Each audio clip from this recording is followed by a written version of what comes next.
Well, this one was the subject of a previous video, about probably 5, 6 months ago. Back during the springtime, I caved to temptation and I bought what was basically a box of parts off of eBay, only because it was something different and kind of unusual. This is a Nitto Japanese phonograph, the Nitto Nipponophone. This is the one that was all apart and all the wood was separated and the top was in pieces, and I got it that way. Basically needed a lot. The seller had told me his father had purchased this machine somewhere in California, I guess, 30 or 40 years ago, and had it playing. But the older gentleman had passed away, and the machine sat, and it just kind of wasn't working anymore and needed the usual service and all of that stuff. All the glue came loose on it. So, this was all loose here, everywhere. There was a lot of gluing and clamping on this machine. The motor, no surprises there. The motor was fine. Just needed cleaning and scrubbing the springs and all of that usual motor service. Kind of reminded me a little bit of a Columbia motor, but it's not. Now, these Japanese-made machines tend to be an amalgamation of a lot of different technologies that were available to the Japanese just before, during, and just after the war. I suspect this one is probably just post-war, 46 to 50 maybe, somewhere in there. The Japanese phonograph industry was heavily bombed and damaged, so they put together what they could from what was left, and they made a machine out of it. Now, this looks like an HMV cabinet. It's not, but it kind of looks like one. It's smaller than an HMV 103, which is their smaller lidded model. There is no Victor equivalent of this. If you gave this thing growth hormones, it would eventually kind of look like a Victrola the 8th, but it's much smaller than a Victrola the 8th. It does have a 2-spring motor, but it's a small motor. It's not a big one, but a strong one. The motor is strong. I'll show you that as I try to power through a particularly worn record on here. I do not know what wood this is. I know Japan is not known for hardwood, so I don't know. I have no idea. They might have purchased it overseas, but there wasn't a lot of that going on post-war. What I do know is that finish that looks like oak, you see it on there? That's painted. That is painted on there. I didn't realize that at first until I took a really close look, and then I realized that finish was painted. So I'm really happy that the people that had this machine before me did not decide to refinish it. Not that it needs it, but some people do that anyway, and some people like to paint things. We all know about that. Because I could never replicate this. I don't know anybody that could, really. I imagine somebody with artistic skills might be able to pull it off, but that definitely is not me. Everything was there, much to my surprise. All the parts I needed were there. There's some different, like I said, these are an amalgamation of different technologies available. In 1937, I believe it was, the Japanese government nationalized all of the foreign-owned businesses in Japan, of which there were a number, like UK Columbia was there, I think. Obviously HMV, maybe Victor. No, it wouldn't have been Victor. It might have been RCA, though. They were all making phonographs over there for sale in the Japanese market.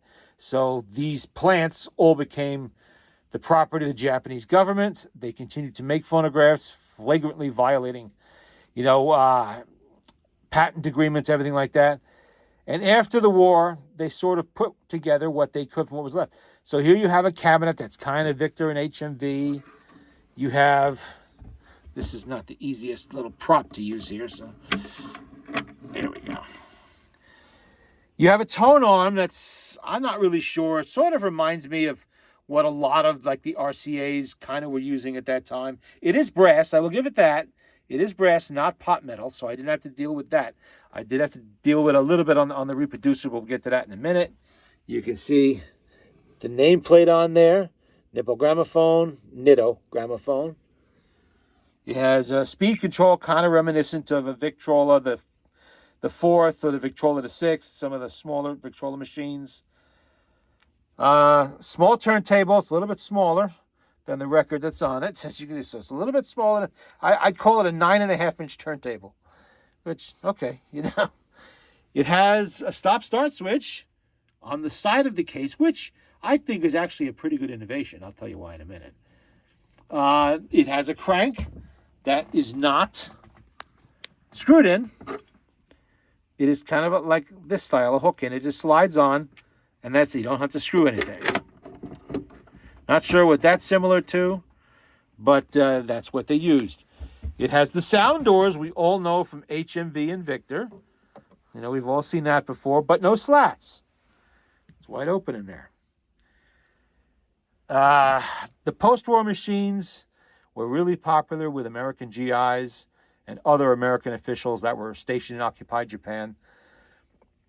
And they brought home quite a few of them. Probably how this got to the States is I don't think the Japanese marketed phonographs here at that time. Okay, now this is not, definitely not, my favorite style of tono. They tend to be sloppy, and this is no exception. Let me see if I can show you. Air gaps. I mean, it's not stuck or anything like that, but it's kind of, they get loose. And I imagine it was that way when it was new. It's a pain to put the needle on because you can't flip the reproducer over like you can with a Victor or an HMV. So you have to be careful not to stab yourself putting that needle in there. But other than that, it's pretty well a conventional type of machine. Let me show you why there is a Victrola number 4 reproducer on there temporarily. This is the one that came with it. And the last owner did rebuild this. I can tell that gasket is still somewhat pliable. Probably needs replacing because it's yellowed with age, but the diaphragm is good. It still has the label underneath. This is not leaking air. This would play. In fact, it does play. But what he probably was unable to find was this thick rubber gasket on the back here. I'm going to have to come up with something for that, and I imagine I will. I've done these before. Not this one in particular, but ones that had this kind of a gasket. This is loose. You probably, I don't know if you see that. That's loose. Massive air leak there. Loses volume. And not the best. So, although the needle bar's lined up nicely, there's no problems there. So we'll just put that aside, and I will just use this number 4 on here for now. I just have a few records that were kicking around here that are good for testing machines, put it that way. One of them is pretty clean. This one, as you can see, this is Waring's Pennsylvanians, but it's been through the ringer. It's got some mold, it's got some wear. And I played one like this before, and it actually powered through it. I was very surprised. This record, I know for a fact, will stop pretty much any portable I try it on, because I use this for testing, the machines and putting stress on the motors after I've rebuilt them on the reproducers and all of that. Because while this one is mine, and it's not going anywhere at the moment, if I'm working on somebody else's machine, I want any problems to pop up before it leaves my bench, not after. So I always try to place some rough records on there just to, it's like driving your car uphill. It puts a little stress on the motor. All right, let's see. This is awkward. It really is. But we will manage. Get that duster out of there. I just put that there so the needle wasn't resting on the record itself. The record's got enough problems without that. Now, we did this. I already wound it up before. Kicks on.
I'm mighty blue for you.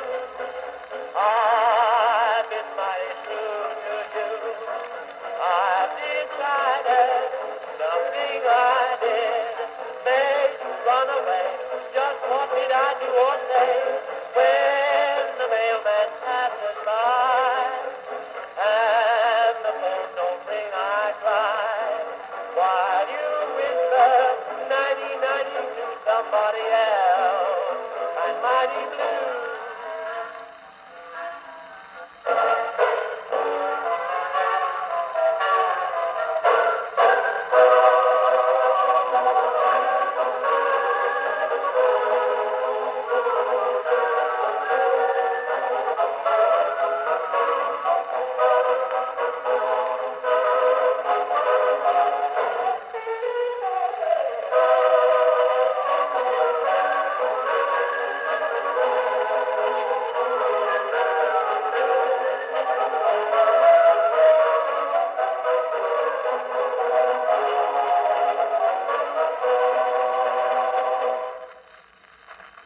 And now, without having to rush to raise the lid, we just come over here, boom, stop the machine. Kind of like that feature. You can hear how worn that record is just in how it's playing. Yeah, that's pretty rough. But it didn't slow and it didn't stop. So I'm pretty impressed with that, given that the springs appear to be original as far as I can tell. And they're not especially big springs. Like I said, there's two of them. But they're like with some of the Victors, they're short springs. They're not really long. So both together probably equal about 17 feet maybe, and about an inch wide.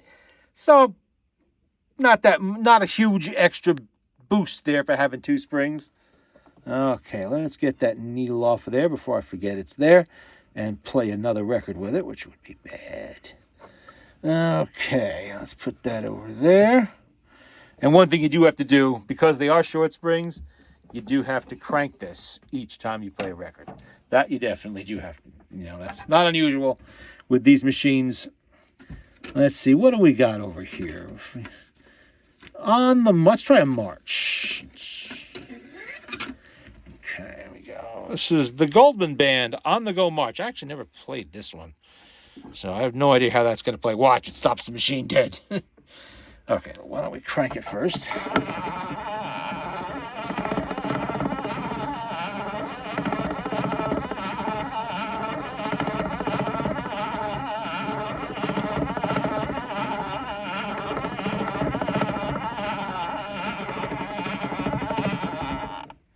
About 25 times for each record. All told, you have to crank it about 40, maybe 35, 40 times if the spring is completely flat. Okay, let's see if I can do this one-handed and not stab myself. Look at that. I did it that one time. Okay, switch on.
That one played pretty good.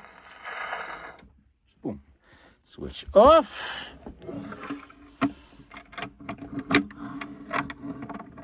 Okay. And then we start the same production. Let's see about getting that out of there without dropping it on the record or stabbing myself.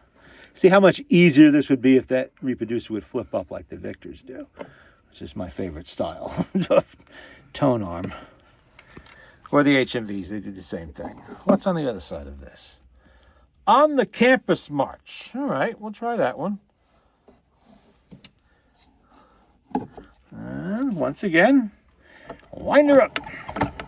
Oh.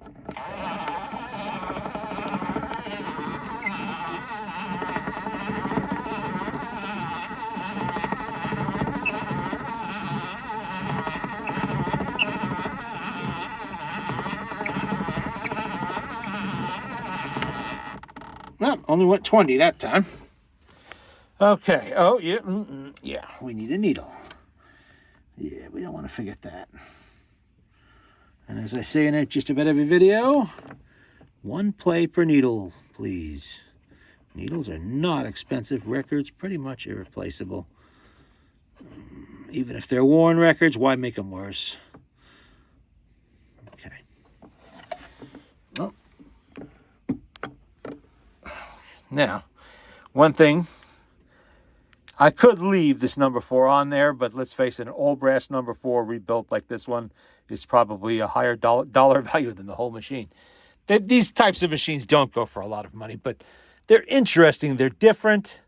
You know, they're kind of cool. You don't see them. This is not something you're going to run into at every estate sale and junk shop or whatever. It's, unless you're in Japan. Over there, I'm sure there's probably a lot more of them, but not here. This is not something you can expect to see a lot of around here, which is why I bought this on eBay, which is something I generally don't do with phonographs, especially phonographs, because you never know what you're getting there. And I know what I'm getting. I'm getting something that needs everything. Oh, it plays. Yes, after you hosed it down with WD-40 and wipe the dust off and the mouse turds out of it, sure. But how long will it play? Not long until you service it. And then this one was really no different in that regard. It needed servicing. The motor had caked on grease. It had been a long time since the gentleman had done it, and it had sat somewhere where it was exposed to dust and dirt and all of that stuff. And you need to clean them up when that happens. But there was nothing damaged, which is really good because this motor does have a fiber gear. So that would have been bad if that was damaged. Don't know where I would source one from. That would be a problem. But the gear's in good shape. There's no problems with the gear, so I lucked out there. So what I might do is rebuild. If I can't find enough gasket material to do that, the original, I'll keep this with the machine, of course. That'll stay. But I might put a Victrola number 2 or even an Exhibition on this. The tone arm fits. The Victrola Exhibition, number 2 or number 4. Same for the HMV, equivalents of those. So it's not a problem finding a reproducer for this. That's fortunate. I might even use one of my Swiss reproducers on here. So if I don't end up doing something with the original. But it's like I said, it would be more expensive than if one day I do sell this machine, I would have to do something about that because, a Victor number 4 all brass. Well, actually, that's an HMV all brass one. They're kind of expensive, especially after they've been rebuilt. Now, you're looking at $150, at least, maybe more nowadays. I haven't kept current on the pricing. So, okay, here we go with the switch. Boom. I like that.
call, while students gather round thine altars, with tributes of devotion true, and mingle merry hearts and voices in praise of NYU.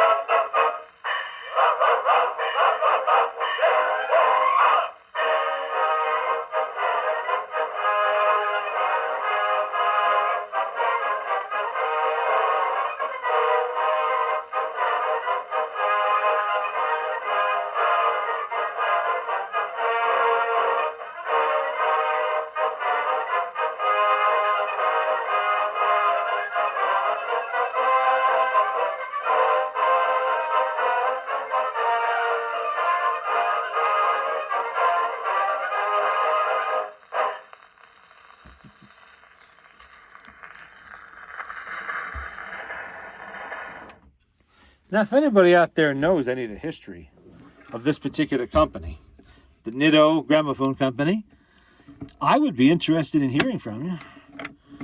Get an idea of how old this is and when it was made, and who eventually ended up with the rights to that name, if they're still around today. Kind of like how Columbia and Victor, not Victor, but an HMV got folded into EMI and all that kind of stuff. Did that happen with Nitto? Is this part of Sanyo today or something like that? Who knows? There is a good look at, well, that's not too good. There you go. Nitto. Should we play one more record? Why not? Since I have one there. The Nitto Nipponophone.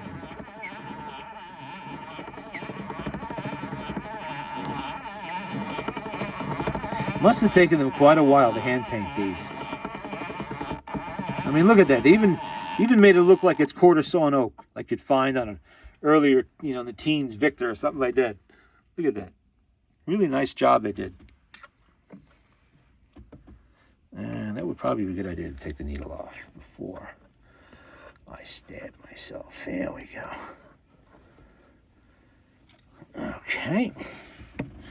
Let's see. We already played both sides of this one. I did not play the one in the sleeve yet. I don't know what that one is. Let me check it out. That's a cameo. Beets and Turnips and Too Tired. Bob Haring and his orchestra. Well, this one doesn't have that many scratches on this side. Let's try see what this one is. This Too Hard. Oops, get on there. I got one needle left over here. Put those out of the way. This is kind of a production here because I don't want to damage my hands, the reproducer, or the machine by fumbling it. Okay. I did wind that, didn't I? Yeah, I did. Okay. On it goes.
You can see how that stays a little awkward to use. Well, that's it for now.